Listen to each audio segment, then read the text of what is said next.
জীৱনত সুখী থকাৰ দুটা উপায় আছে। প্ৰথমতে তেওঁক পাহৰি যাওক যাক আপুনি ক্ষমা কৰিবই নোৱাৰে, আৰু দ্বিতীয়তে তেওঁক ক্ষমা কৰি দিয়ক যাক আপুনি পাহৰিবই নোৱাৰে।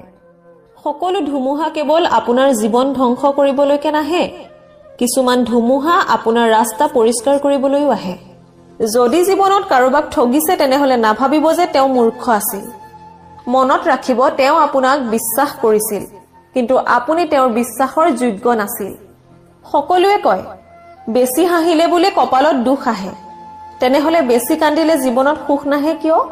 মানুহ দুটা ক্ষেত্ৰত বহুত অসহায়, দুখক বিক্ৰী কৰিব নোৱাৰে আৰু সুখক কিনিব নোৱাৰে। কি আচৰিত নহয়নে? টকাৰে ভাল পোৱা কিনিব নোৱাৰি, অথচ টকাৰ অভাৱত বহুতো ভাল পোৱা মৰি যায়।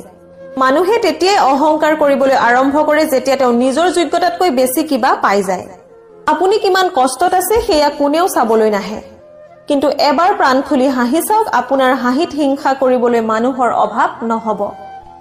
আঘাত দিয়াজনে পাহৰি যায় এদিন, কিন্তু আঘাত পোৱাজনে কেতিয়াও নাপাহৰে। আমি আচলতে এনেকুৱা এখন পৃথিৱীত জীয়াই আছো য'ত উপদেশ দিয়া মানুহৰ অভাৱ নাই, কিন্তু সহায় কৰাৰ নিচিনা মানুহ পাবলৈও নাই। মানুহক যিমান ওচৰৰ পৰা চিনি নাপাওক কিয়, কাকো মন খুলি সকলো কথা নকব। মনত ৰাখিব এই যুগত বিশ্বাসৰ মৰ্যাদা কোনেও দিব নোৱাৰে। জীৱনত যদি আপুনি এনেকুৱা কিবা এটা পাবলৈ বিচাৰে যিটো আপুনি